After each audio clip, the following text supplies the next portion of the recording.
Hola muchachos, muy buenos días o buenas tardes, depende el momento en el que vean este video, aunque lo idóneo es que lo vean a la hora en la que está programada mi clase, es decir, el día miércoles 30 de septiembre a partir de las 11 de la mañana aproximadamente. Pero bueno, muchachos, ya vimos la sesión anterior que la tuvimos de manera presencial con ustedes. Esta está grabada, ¿sí? Para que podamos trabajar de manera más adecuada, porque son muchos grupos los que tengo de biología. Ya vimos la clase anterior que tuvimos, platicamos sobre evolución, vimos el concepto de evolución, vimos qué es la evolución biológica, ¿sí? Platicamos sobre las principales teorías de la evolución, hablamos del fijismo, hablamos del lamarckismo y hablamos del darwinismo, ¿sí? Vimos las propuestas de cada uno de ellos, sobre todo de Lamarck y de Darwin. También platicamos sobre cómo se lleva a cabo el mecanismo de la evolución, qué otros mecanismos están involucrados para que se lleve a cabo la evolución biológica, ¿sí? Platicamos sobre la selección natural y también de cómo el mecanismo de la evolución permite a través de la selección natural por un lado, la conformación de algo que se llama adaptaciones, que es de lo que vamos a hablar el día de hoy, y por otro lado también el hecho de que se pueden generar o pueden originarse nuevas especies, ¿sí? Ya vimos que los seres vivos tenemos todos un ancestro en común y que entre más cercanos evolutivamente estemos, hablamos de que existen ancestros en común también más cercanos, ¿sí? Recuerdan que pusimos el ejemplo de una bacteria y de un perro con relación al ser humano y vimos cómo, por ejemplo, un perro se encuentra más cercano a nosotros, existe un ancestro en común más cercano entre el perro y el ser humano que el ser humano con relación a una bacteria, ¿sí? De todas maneras, al fin y al cabo, si nos vamos a lo más profundo de los inicios de la vida, vamos a terminar en el hecho de que todos tenemos un ancestro en común, según lo propuso Darwin hace más de 150 años y que aún hoy sigue vigente. Esa propuesta, porque él pues a través de esa inteligencia tan grande que desarrolló y esa perspicacia logró discernir cómo se lleva a cabo el proceso evolutivo. Imagínense con las pocas herramientas que existían hace 150 años, aún con la gran ventaja de haber viajado en el Beagle 5 años. Bueno, vamos a ver entonces, muchachos, ahora nos vamos a abocar a qué es una adaptación biológica, ¿sí? Bueno, aquí nos hacemos esa pregunta, esa incógnita de qué es una adaptación desde el punto de vista biológico, ¿sí? Y quiero aquí que platiquemos lo siguiente. Generalmente ocupamos el término adaptación de una manera no científica, ¿sí? Por ejemplo, pensamos que en la cuestión de que me estoy adaptando a la escuela o me estoy adaptando al nuevo horario. Eso no es adaptación desde el punto de vista biológico. Desde el punto de vista biológico, una adaptación es una adecuación, aquí aparece, o modificación de un organismo que se ha originado a través del proceso de selección natural, que ya platicamos sobre él, a través del tiempo y que otorga mayores posibilidades o expectativas de sobrevivir o de reproducirse con éxito en un hábitat determinado a un organismo, a una especie, ¿sí? Entonces es un cambio, una adecuación que surge por el mecanismo evolutivo en una especie, ¿sí? También se le llama adaptación biológica al mecanismo que permite que los seres vivos cambien. Entonces, por tanto, la adaptación biológica es tanto un mecanismo como una estructura o un órgano resultante de ese mecanismo de adaptación, ¿sí? Por tanto, muchachos, yo puedo decir que, un ejemplo, mi mano es una adaptación biológica porque mi mano es el resultado de la evolución. Estos 5 dedos que yo tengo con una palma de mi mano amplia, ¿sí? Que permite asir o tomar cuestiones de diversa índole, ¿sí? Como los antiguos primates se podían agarrar de la rama de un árbol, es una adaptación que surgió por la evolución. Por ahí está mi avatar, que no se logra ver porque se ve la imagen que estoy proyectando en este momento, pero los ojos ubicados en la parte anterior del rostro, en el caso de los humanos, es otra adaptación, ¿sí? El cabello que se encuentra colocado en la parte superior de la cabeza para protegernos de la radiación solar es otra adaptación. Entonces, por tanto, prácticamente todas las estructuras de nuestro cuerpo, ¿sí? Son el resultado del proceso evolutivo y por tanto son adaptaciones, ¿sí? La evolución nos ha ido moldeando lentamente a través de millones de años para conformar las diferentes estructuras que conforman a los seres con los que compartimos este planeta, ¿sí? Bueno, ahora bien, muchachos, ahí aparecen diferentes organismos, ¿sí? Claro que me hubiera gustado estar viéndolo con ustedes para que me lo platicaran de manera personal, pero aquí aparecen diferentes organismos: un tiburón, un guepardo o chita, que también le llaman, un cactus, un saguaro, una planta de la familia de las cactáceas, y un oso con su ocesno, una osa con su ocesno, consumiendo alimento, ¿no? Peces.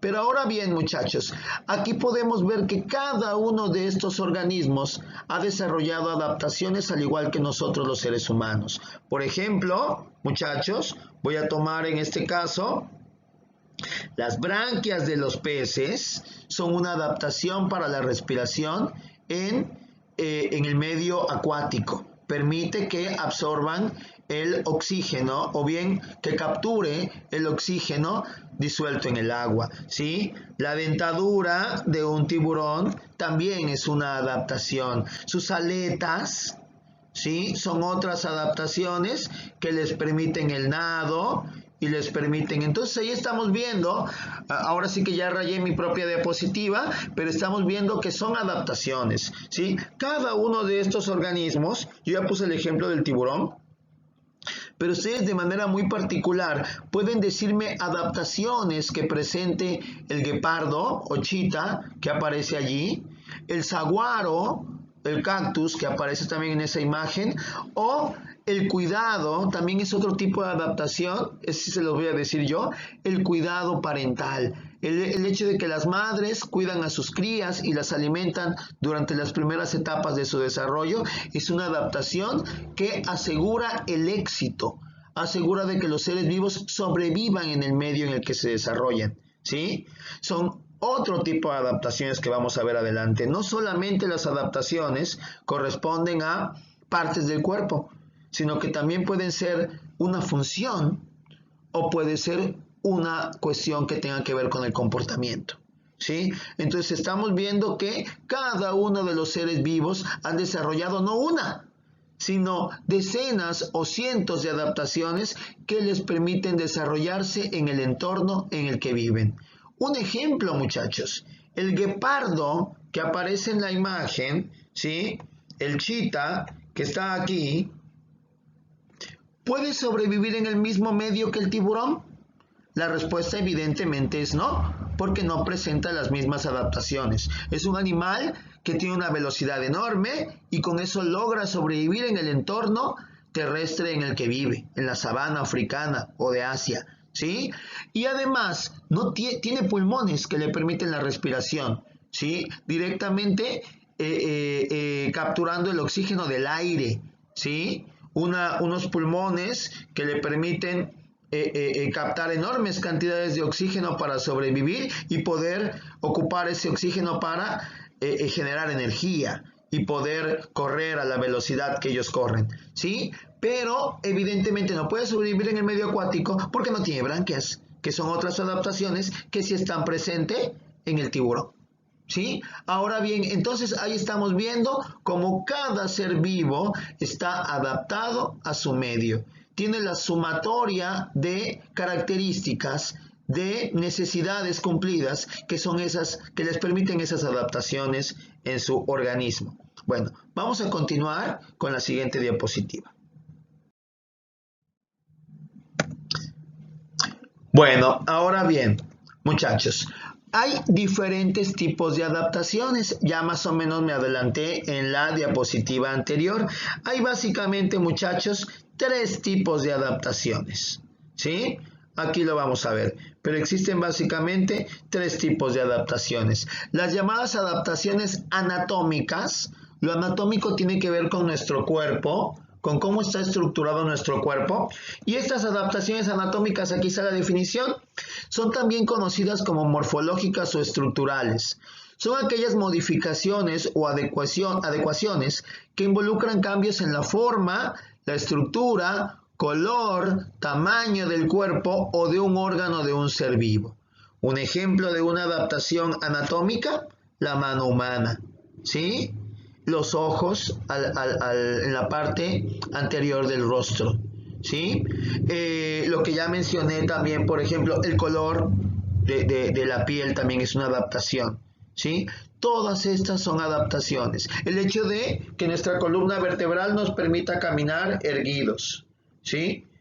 El hecho de que nuestra pelvis, ¿sí?, también sea plana y permita que caminemos en 2 patas, ¿sí? Entonces, todo esto son adaptaciones de tipo anatómicas, estructurales o también llamadas morfológicas. Bueno, ahora bien, muchachos, vamos a continuar. El segundo tipo de adaptaciones son las llamadas adaptaciones fisiológicas, ¿sí? La fisiología es la ciencia que estudia las funciones biológicas. Por tanto, muchachos, una adaptación fisiológica también puede ser conocida como una adaptación funcional. Son aquellas modificaciones o adecuaciones que involucran cambios en el metabolismo, en cómo funciona nuestro organismo o funcionamiento de órganos o sistemas del organismo. Por ejemplo, la forma en la que yo respiro es un tipo de adaptación. Mi respiración es pulmonar, ¿sí? El hecho de que estoy capacitado para digerir ciertos alimentos, soy omnívoro, como todo individuo humano, es una adaptación fisiológica.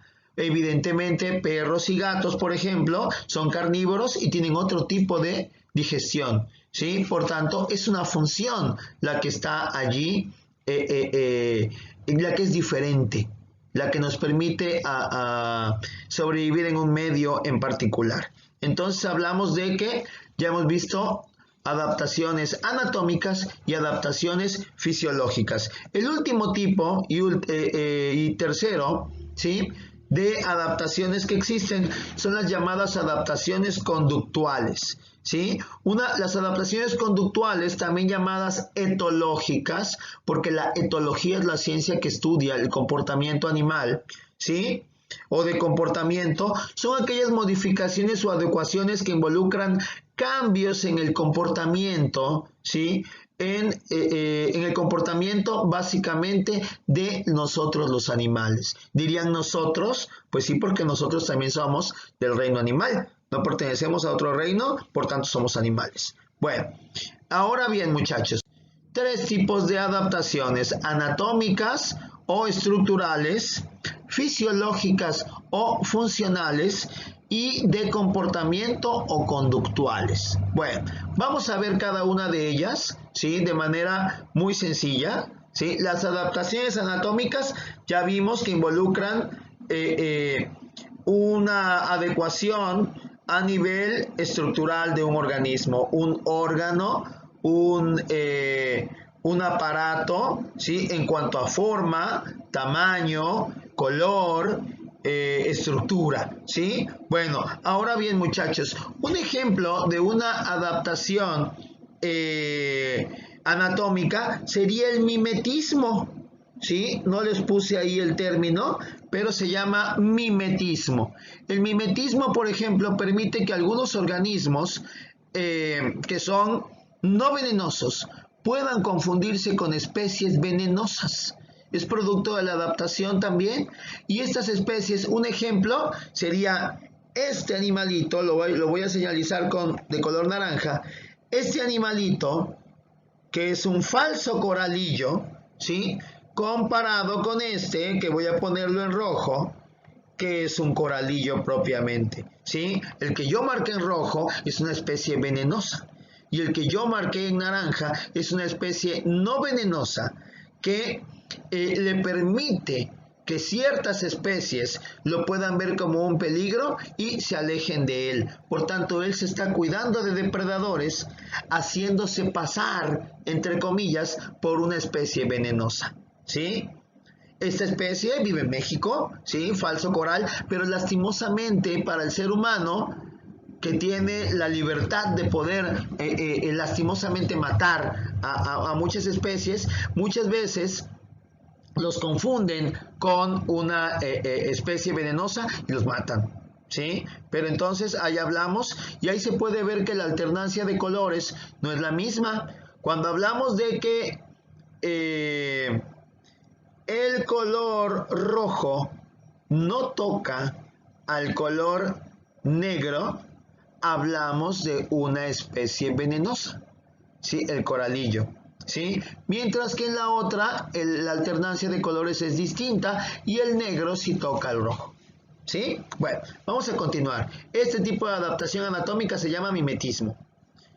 Ahora bien, muchachos, otro tipo de adaptación anatómica es el camuflaje. ¿Sí? El camuflaje le permite a ciertos organismos confundirse con el medio en el cual habitan, ¿sí? El insecto palo, por ejemplo, o en ese caso ahí que parecen hojas, en realidad es un geco, un lagarto, ¿sí? Y ese lagarto se logra confundir enormemente con las hojas y no logra ser visto. Son varios ejemplos de mimetismo. Por ejemplo, también hablamos algunas mantis que se parecen a orquídeas, ¿sí? El insecto hoja, etcétera. Hablamos de que ellos se mimetizan, ellos se camuflan, ¿sí? Que se parece un poco al mimetismo, pero no con otro organismo, sino con el medio en el cual se desarrolla, ¿sí? Ok, ahora bien, muchachos, aquí hablamos, por ejemplo, de que la piel moteada de un jaguar, ¿sí? Su lengua rasposa, o, por ejemplo, su mandíbula fuerte y esos enormes dientes caninos que está presentándonos el jaguar allí, también son adaptaciones que le permiten al organismo, por un lado, camuflarse, ¿sí? Que hablamos de la piel moteada, pero también, por ejemplo, desgarrar a sus presas, poder asfixiarlas, al atacarlos directamente al cuello, como es la mandíbula y los dientes caninos, y hablamos de que son adaptaciones, ¿sí? Ok, ahora bien, muchachos, otro ejemplo, ¿sí? Ahí está el pico de ese colibrí, ¿sí? Que le permite llegar muy en lo profundo de ciertas flores que tienen el néctar muy adentro de la corola, que es la parte que tiene los pétalos de la flor, y hablamos de que ese tipo de colibrí que tiene ese pico tan largo está adaptado a un tipo particular de plantas con flor para libar el néctar, ¿sí?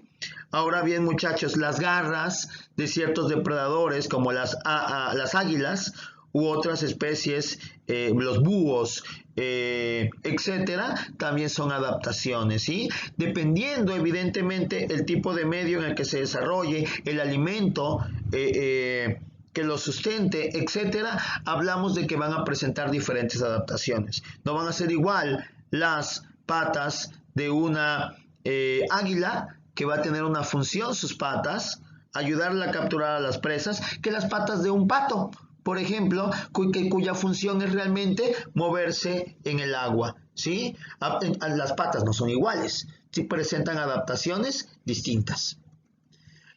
Pero también podemos hablar de plantas y, por ejemplo, las espinas de una cactácea, de un cactus, de un nopal, por ejemplo, como el que vemos allí, también son adaptaciones que son hojas transformadas en espinas para evitar la pérdida de agua que tendría una hoja normal. Tiene una epidermis, la parte que cubre a la planta, muy impermeable para evitar también la pérdida de agua, y tiene gran cantidad de agua en su interior que captura o que almacena cuando llueve para de alguna manera sobrevivir largas sequías.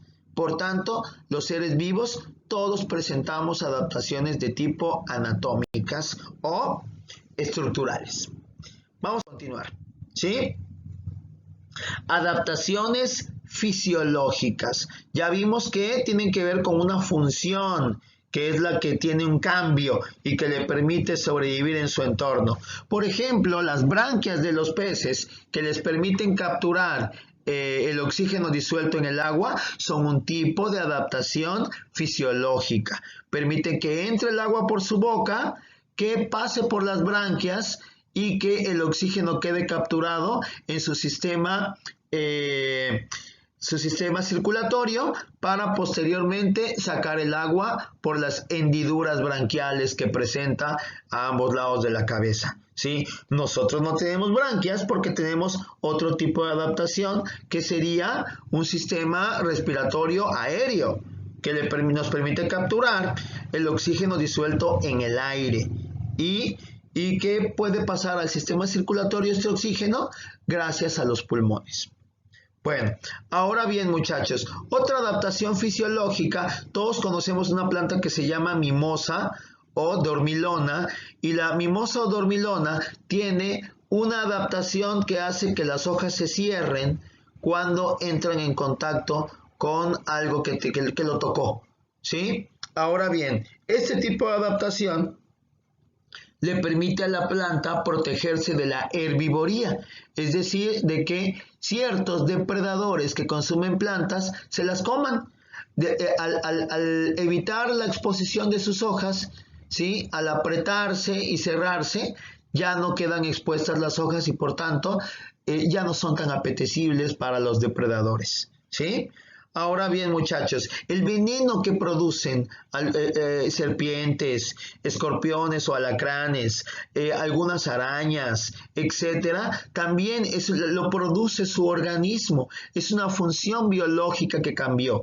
Y el veneno, por tanto, es una adaptación fisiológica o funcional, ¿sí? También las plantas, algunas producen venenos, ¿sí? Algunas muy potentes.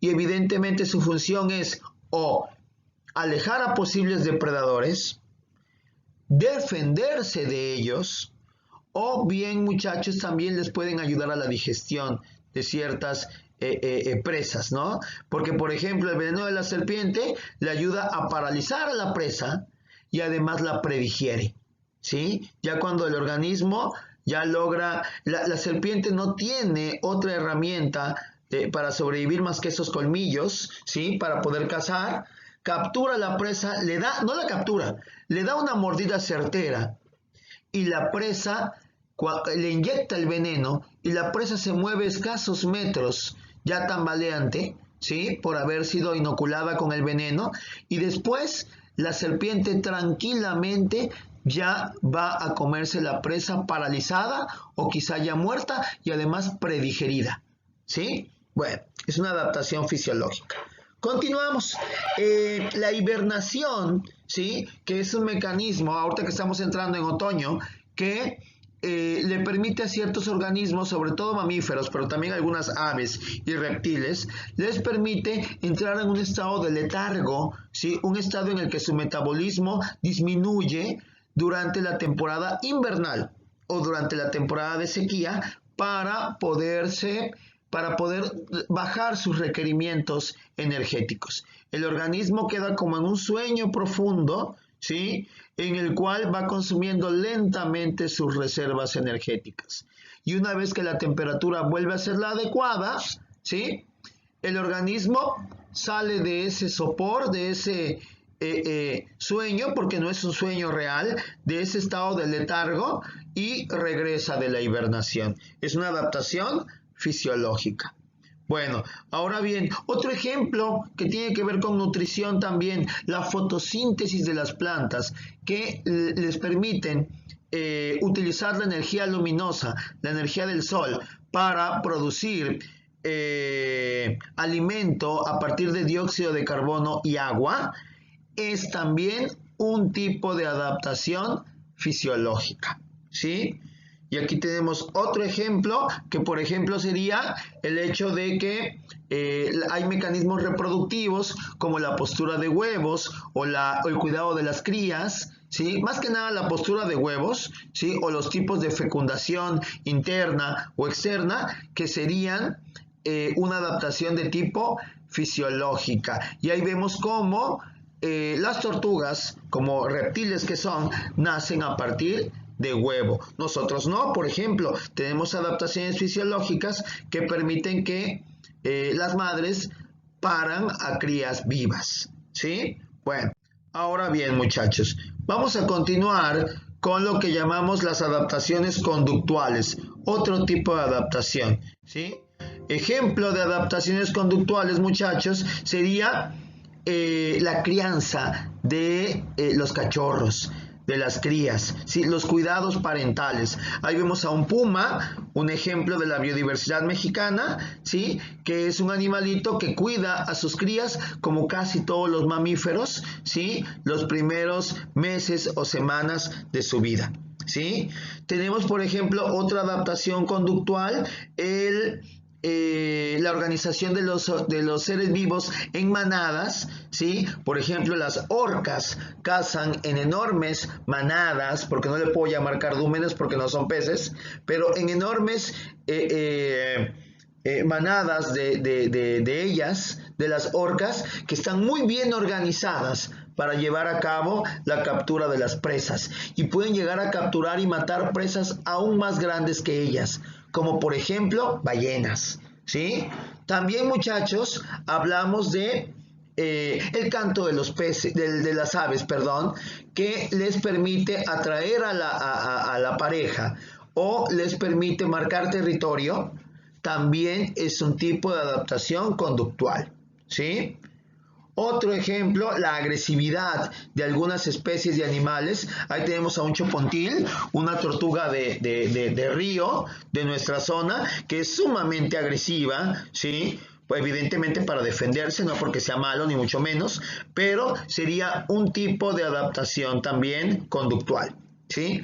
Otro ejemplo, muchachos, que se está dando ahorita en el periodo de otoño, la migración de muchas especies que vienen a pasar el invierno a lugares más cálidos, ¿sí? Ejemplo, aquí que vienen a México, Centroamérica o América del Sur, provenientes del norte de América. Aquí en Veracruz, por ejemplo, la migración de aves rapaces es enorme y se ve en el puerto de Veracruz y recibe el nombre de incluso Veracruz Río de Rapaces, por la enorme cantidad de rapaces que viajan a través de la línea costera veracruzana. Y también, por ejemplo, muchachos, los rituales de apareamiento o de cortejo, como esos cisnes que vemos allí, los pavos reales, etcétera, serían también un ejemplo de adaptaciones conductuales. Bueno, muchachos, con esto prácticamente culminamos nuestro aprendizaje o los aprendizajes que tenemos que adquirir en esta semana de Biología, Ciencias 1. Y bueno, si tienen alguna pregunta, me la pueden hacer llegar a través de Classroom, ¿sí? Y recuerda revisar el plan semanal en el que aparecen las actividades que deberás llevar a cabo y subir a Classroom. Recuerda también que vas a continuar con el trabajo de tu abecedario biológico. Ese no lo terminamos todavía, lo vamos a seguir conformando a lo largo de toda la asignatura, a lo largo de todo el curso, ¿sí? Y otras tareas que te encargué son las siguientes. Elaborar un cuadro comparativo de las ideas de Lamarck y Darwin respecto a la evolución. Elaborar un tríptico o folleto donde ofrezcas un viaje a las Islas Galápagos e indicar en un mapa el itinerario que siguió Charles Darwin. ¿Sí? Elige, también es bien importante esta última tarea, un ser vivo, una planta, un animal, un hongo o un microorganismo, y anota alrededor de la imagen, ¿sí? Especificando bien las adaptaciones de tipo anatómico, las adaptaciones morfológicas y las adaptaciones conductuales que posee. ¿Sí? Bueno, muchachos, pues listos, y ahora sí, pues manos a la obra con sus trabajos. Muchas gracias.